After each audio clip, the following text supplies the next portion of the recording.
Hey there, and welcome back to the channel. So today, like I kind of implied last week, I decided I'd talk about some books that I recommend reading for couple for training for running, and mainly for running, but you can apply some of what they talk about to other aspects of exercise and fitness. And then two that are more almost inspirational, motivational kind of books. So we'll just get started here. This is the one that I was talking about when I was talking about HIIT training. 80-20 Running by Matt Fitzgerald. This is very good book that was recommended by a friend when I was having issues improving my running. She told me I should look into reading this. It might help me. So I looked into it and read it and decided that it was a very important book for a few reasons. One, it kind of goes through the science behind improving running, especially doing the 80-20 method, which the whole book is about that in this, and the science behind it, all the trials and everything they did to show that it's the best means of doing it. It kind of starts by talking about how if you are a runner, you're probably not doing things properly. Like I wasn't either. You're always pushing yourself to go as fast as you can all the time, and this book explains why that's a bad idea. How you wear yourself out faster, and how you really should do 80% of your running or working out at low intensity and only 20% at high intensity. Either like race pace or beyond race pace, if you can, do that. So I highly recommend reading this if you're trying to improve your running, particularly your training methods. There's another book here about form and stuff, but definitely look into getting this. Next, as I stated a second ago, this is Your Best Stride by Jonathan Beverly. Another book I highly recommend. Like you can see, I've made all kinds of notes and stuff in this one, because this goes into how to improve your running form. Like a lot, they go into talking about dealing with shoes. That's how I learned a lot about things with your shoes, and how maybe a person, shoe specialist telling you, oh, you need this certain type of shoe, may help you, but it also may hinder you. So you need to have several kinds of shoes. But it also goes into different aspects of form. This is why I did videos about upper body, lower body, etc. A lot of the exercises and stretches that I got for those earlier videos came from this, because I learned from this that you need to worry about what's going on up here to help your lower body. And the other thing they talk about is, like, a few years ago, there were there's still the obsessions now. And I can go into my own separate video on those topics. But one was where to land when you're running, whether you land on your heel, midfoot, or toe, and they go into why that isn't necessarily something to worry about for everyone. In fact, Matt Fitzgerald goes into that a little bit in this as well. That each person is different, and perhaps, say, I might land better on my midfoot, and therefore, do a little better running in that regard, but you may land better on your heel and do better than I do. But it's always been like, in the running community within the last, like, say, 20 or so years, it's been, don't land on your heel, that's bad, land on your midfoot. And like they talk about in this, a lot of runners think that they land on their midfoot when they're actually landing on their heel. Or the pressure is more on their heel than on their midfoot. And then the other thing that they talk about in this was another big deal, and again, still kind of is, and that's the natural running shoe, or running barefoot, or whatever you want to say. Either, like I said, running barefoot or running with a minimalist shoe. You know, those shoes that are almost like they're supposed to be gloves for your feet, essentially. And how that was a huge deal, but the science has shown that it isn't necessarily the best for everyone. Like, I've talked to people about it, and I've been like, I can't use the minimalist shoes because my feet are so flat. I can't run barefoot because my feet are so flat. My flat feet affect the rest of my body, my form, and it hurts me. Like, bad lower back, knees, etc. So it's better for me to have a supportive shoe than a minimalist shoe. And they kind of go into why that was a fad and why that's sort of dying out, but there's still a lot of practitioners of it. I even know I don't know him personally, but there's a guy that lives around here that used to run barefoot until he ended up stepping on a rock while he was out running. Now he runs in shoes all the time. It's just, it's not, I know that scientifically we were designed to run barefoot, not with shoes on, but we haven't been doing it for at least 100 years or more. We've been driving cars and all that, so our bodies have kind of adapted to a different style of living from what we used to do.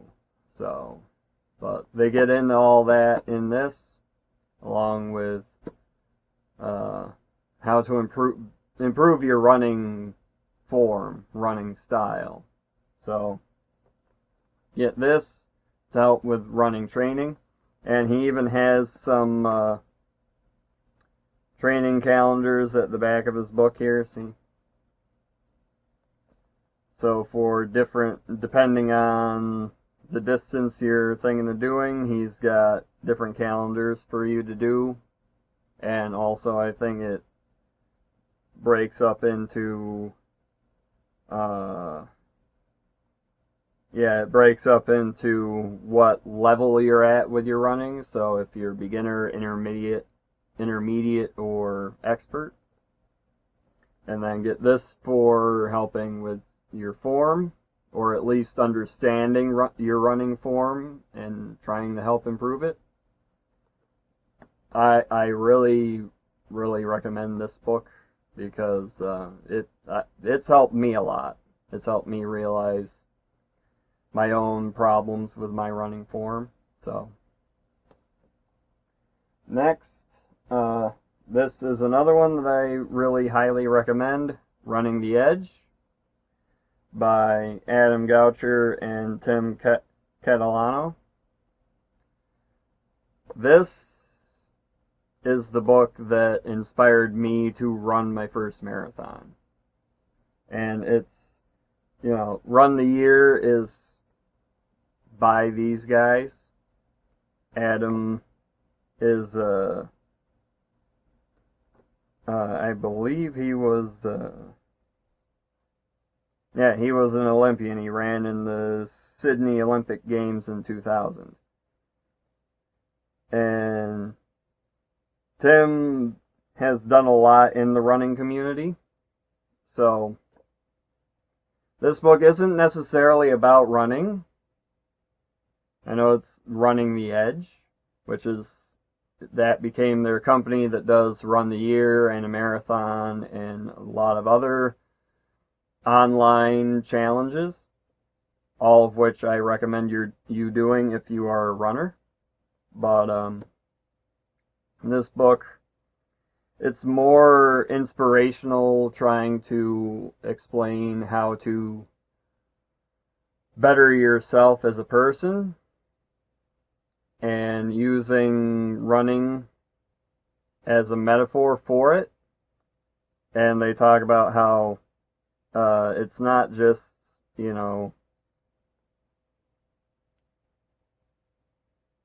running for running's sake. It's running to improve yourself and in all aspects of your life. So you can use a lot of this stuff that they talk about to improve your family life, your work life, whatever work you may do, your personal self, and many other aspects. But the thing was, in this book, they said to challenge yourself to do something that you've never done before. So when I was reading this book, that's when I was like, well, maybe I should do my first full marathon. And that's what I did. So I recommend this book, especially if you're a runner, because they make a lot of references to running, their own personal trials and tribulations through the years as well. So you can kind of find some relation with their stories, I'm sure. And finally, Ignore the Impossible by Dane Rauschenberg. Dane I actually met at the Boilermaker Fitness Expo in 2018. Yeah, right after my first marathon. And he was selling his book called Run This Place, where he talks about different distances and different races that he's done around North America, ones that he recommends people do. Boilermaker is one that's in there. So that's another one I recommend. I haven't actually read the entire thing yet, but I do recommend that as well. But Dane, I met him there, and we talked about running, and of course, because we were both running the Boilermaker, so afterwards I checked in with him to see how he did, and he asked how I did, whether, neither of us did what we wanted to do necessarily, but we finished better than we had the year previous. I think both of us had. But anyway, so he came out with this book last year. It's a kind of self-published book, but I recommend this. Again, it's more inspirational, motivational, not so much necessarily about running itself, because Dane, when he goes to races, he does kind of motivational, inspirational talks with people. I didn't get to see what, his talk that year at Boilermaker, but I got to talk to him personally for a little while. So with this, it's like he kind of goes through and talks about different things that you can do to try to improve yourself, inspire yourself to do new things, again, better yourself, and ignore the impossible, because you may think that you can't do it, but if you set your mind to it and kind of work at it, you still might not be able to do it, but you've at least shown that you tried to, kind of thing. But I read this on the flight down for a race in Disney, and I really enjoyed it. He's funny, he's intuitive. It's a really good book to read if you're trying to inspire yourself to try something new, do something hard. Like if you're already a runner, getting yourself to do that full marathon when you've only been doing halves, or getting yourself to do an ultra when you've only been doing fulls.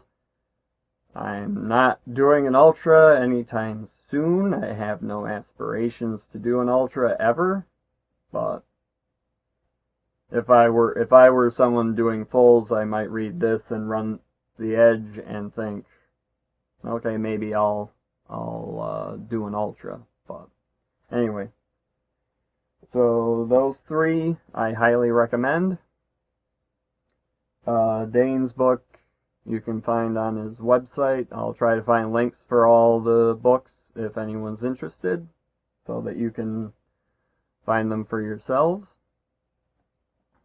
and get them and read them yourself. So thank you for watching. I hope you enjoyed. If you liked this video, please hit like down below. If you're not already subscribed, please hit the subscribe button. And I'll see you next time. Until then, remember, we're in it for the long run. Peace and love.